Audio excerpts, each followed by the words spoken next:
이번 시간에는 상수 1주차 문학에서 네 번째 파일인데요. 우리 상황정서 태도 보고 있습니다. 그 중에서 이번 시간에 해야 할 거 성찰사 일제강점기의 상황에서의 성찰 시 보도록 하겠습니다. 여러분 이 강의를 듣기가 매우 많기 때문에 좀 지루하죠. 찍고 있는 저도 지루합니다. 하지만 이것을 잘 견뎌서 여러분이 시 해석을 편안하게 할 수 있기를 바라는 마음으로 찍고 있습니다. 열심히 들어주시길 바랍니다. 네, 첫 번째 작품 이상의 거울 보도록 합시다. 나는 지금 거울을 안 가졌소마는 늘 거울 속에 내가 있어. 이상하죠? 띄어쓰기가 없습니다. 띄어쓰기가 없는 이유가 무엇일까요? 생각하면서 읽어봅시다. 잘은 모르지만 외로된 사업에 골몰할게요. 그랬어요. 나는 거울을 안 가졌는데 거울 속에는 내가 있대요. 그러니까 뭐냐면 이 현재의 나, 현상적인 나, 이 겉으로 보이는 나와 내면의 나를 분리해 놓고 생각하고 있다. 자, 그렇게 볼 때 이 첫 번째 나는 현상의 나, 현실의 나죠. 늘 거울 속에 내가 있어의 이 내는 뭐예요? 내면의 나죠. 잘은 모르지만 외로된 사업에 골몰할게요. 누가요? 내면의 나가 외로된 사업, 외로되다가 잘못된 사업, 잘못된 생각을 하고 있어서 화자는 지금 갈등하고 있는 거죠. 거울 속의 나는 이상적 자죠. 이상적 자 혹은 내면의 자라고 할 수 있을 거예요. 참 나와는 반대요만은, 그럼 여기서 나는 현실의 나죠. 참 반대요만은 또 꽤 닮았소. 나는 여기 나는 현실의 나, 거울 속의 나, 거울 속의 나는 이상적 자, 내면의 자, 나를 근심하고 진찰할 수 없으니 퍽 섭섭하오 라고 볼 때, 자, 이 이상의 거울은 뭘 표현한 거예요? 자, 분열 상태를 표현한 거예요. 이 시적 자, 현실 속에 있는 자가 자신을 거울로 들여다보면서 성찰하고 있습니다. 그런데 거울 속에 있는 내가 외로된 사업에 골몰해 있어요. 그래서 현실의 나와 이상적인 자, 즉 내면의 자가 지금 소통이 단절된 상태예요. 그렇지만 거울 속의 나는 나와는 반대지만 닮았대요. 그러니까 이 내면의 자가 현재 나는 마음에 들지 않지만 내면의 자아가 있음으로 인해서 자신을 성찰할 수 있는 기회가 되는 거죠. 그래서 현실의 나는 이 내면의 자아를 근심하고 진찰할 수 없어서 섭섭하다. 비극적 현실이 될 거예요. 자, 이렇게 자아를 성찰하는 시들 중에는 현실의 나와 내 내면의 나를 분리해 놓고 시상을 전개하는 시들이 있습니다. 이것이 바로 이상의 거울이고 윤동주의 길이라는 작품이 있어요. 이 작품, 이러한 작품들 중에는 길 외에도 또 다른 고향이라는 시도 있고 십자가라는 시도 있고요. 다양한 작품들이 있는데 오늘 여기서는 이상의 거울과 윤동주의 길을 확실하게 이해하고 갑시다. 이때 포인트가 되는 것은 현실적 자아와 이상적 자아를 분리해 놓는다는 거예요. 시적 자아 한 사람인데 현실을 살고 있는 자아는 부정적 자아고 이상적으로 생각하는 것, 즉 내면의 자아는 긍정적으로 생각하는 것이고요. 이 내면의 자아가 바로 본질적 자아예요. 화자가 추구하고자 하는 자아인 거죠. 이렇게 구분해 놓고 자아 성찰을 통해서 이상적 자아에 도달하기 위해 시도합니다. 그런 와중에 이 거울의 이상이란 시는 현실의 자아와 이상적 자아가 합의를 하지 못합니다. 이런 시를 뭐라고 그래요? 자아 분열이라고 합니다. 이러한 시적 자아의 상태를 효과적으로 보여주기 위해서 띄어쓰기를 하지 않은 것이죠. 그래서 화자는 자신은 지금 거울을 안 가졌지만 늘 내 안에는 이상적인 자아가 있다. 그 이상적인 자아가 잘 보이지 않는다. 왜냐하면 잘못된 생각을 하고 있기 때문이다. 그렇지만 이 거울을 통해서 내 내면적인 자아를 볼 수 있으니 그나마 다행이다. 하지만 거울 속에 있는 나의 이상적 자아는 외로된 사업에 골몰하고 있는데 그 외로된 사업을 하고 있기 때문에 섭섭하다라면서 비극적 현실을 드러내는 것으로 시가 끝나게 되죠. 따라서 화자는 지금 자신의 내면을 성찰하고 있는 거고요. 정서와 태도는 자조적입니다. 스스로를 비판하고 있어요. 그럼 주제는 뭐가 될 거예요? 화합하지 못하는, 즉 내면적 자아와 현실적 자아가 합의를 이루지 못하는 자아 분열의 상태를 보여주는 시다라고 생각하시면 될 거예요. 자, 이와 비슷한 맥락으로 윤동주의 또 다른 길이라는 시 보도록 할게요. 잃어버렸습니다. 무얼 어디다 잃어버렸는지 잃었는지 몰라 두 손이 주머니를 더듬어 길을 나아갑니다. 라고 했어요. 뭘 잃어버렸대요? 길을 잃어버렸대요. 여기서 길은 어떤 의미일까요? 본인이 추구하고자 하는 방향이 될 거예요. 그런데 자신이 무엇을 추구해야 하는지 잃어버렸대요. 그래서 무엇을 어디다 잃어버렸는지조차도 몰라서 두 손이 주머니를 더듬어 길에 나아갑니다. 이건 무슨 얘기일까요? 아마 이런 표현일 것 같아요.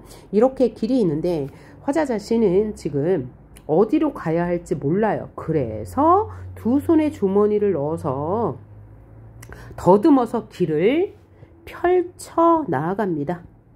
그러니까 두 손이 주머니를 더듬는다는 것은 아마도 자아를 성찰한다는 얘기일 거예요. 그래서 더듬어서 길에 나아갔는데 그 길은 어떤 길이냐? 돌과 돌이 끝없이 연달아 길은 돌담을 끼고 갑니다. 그러니까 우리의 인생길을 생각할 때 길이 이렇게 있어요. 그런데 끝없이 펼쳐진 길이고요. 그 길에 이런 담이 있대요. 이 담이 돌담이에요.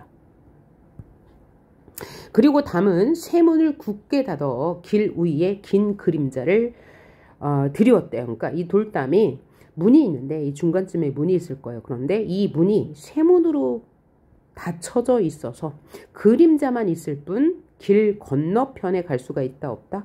없다. 이런 내적 갈등의 상황을 보여주고 있다고 생각하면 될 것 같아요. 긴 그림자를 들이우고 길은 아침에서 저녁에서 아침으로 끝없이 통하고 있어요. 우리의 인생길이 끝없이 펼쳐져 있는 거죠. 그런 가운데 화자는 여기 길 한가운데 서서 뭐하고 있어요? 길 건너편에 무엇이 있는지 궁금해하고 있죠. 자, 그리고 돌담을 더듬어 눈물 짓다. 왜? 돌담에 가로막혀 있어서 길 건너편으로 넘어갈 수가 없으니까요. 쇠문도 잠겨 있으니까요. 돌담을 더듬어 눈물 짓다가 쳐다보면 하늘은 부끄럽게도 푸릅니다. 그럼 왜 하늘을 보면서 부끄러워하죠? 자신이 나아갈 길을 찾지 못했기 때문일 거예요. 그래서 이 시는 역시 자아 성찰 하고 있는 화자의 상황이고요. 그런 상황에서 자신의 길을 찾지 못해서 안타까워하는 정서가 나와 있고, 따라서 주제는 본질적 자아를 찾으려는 의지가 나타냈다. 그럼 본질적 자아는 어디에 있는 거야? 길 건너편에 있는 것이겠죠. 그러니까 본질적 자아를 잃어버려서 그 잃어버린 본질적 자아를 찾고자 애쓰고 있다라고 생각하시면 될 것 같아요.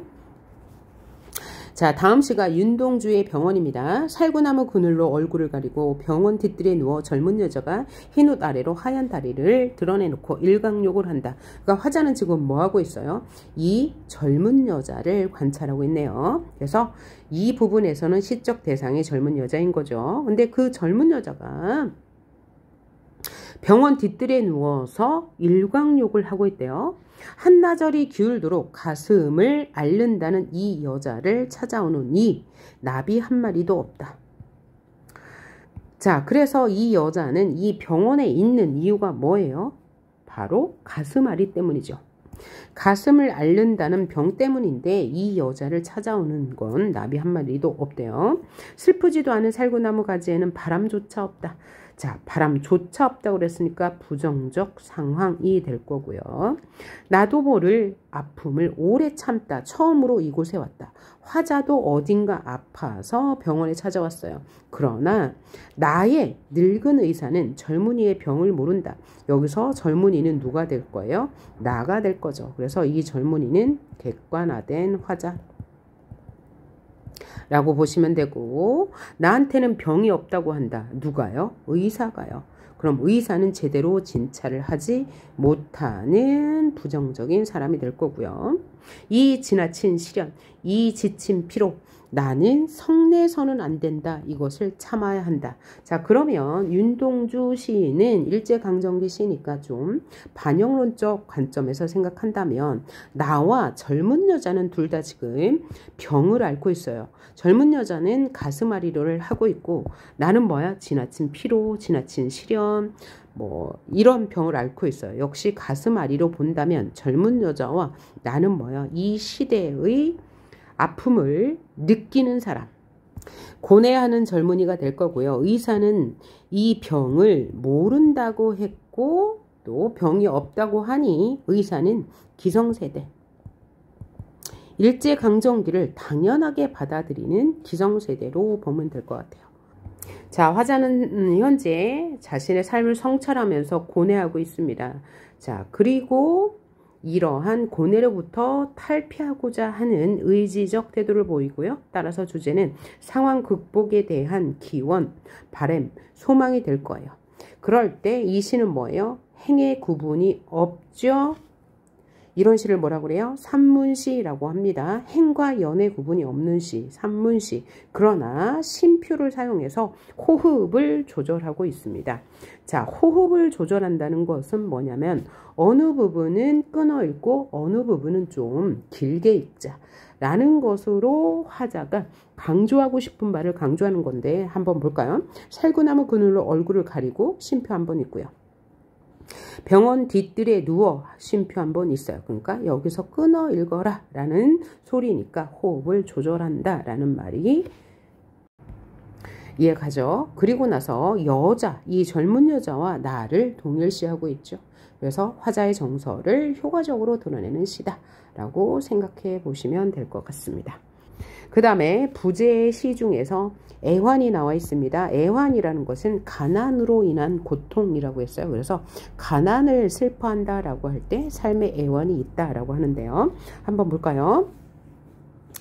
자, 이상의 가정이라는 시예요. 한번 보겠습니다. 가정이지. 가족, 그죠? 가족 구성원이 있는 가정, 그 가정을 말합니다. 문을 앞만 잡아다녀도 안 열리는 것은 아내 생활이 모자라는 까닭이다. 수명을 헐어서 전당 잡히니 보다.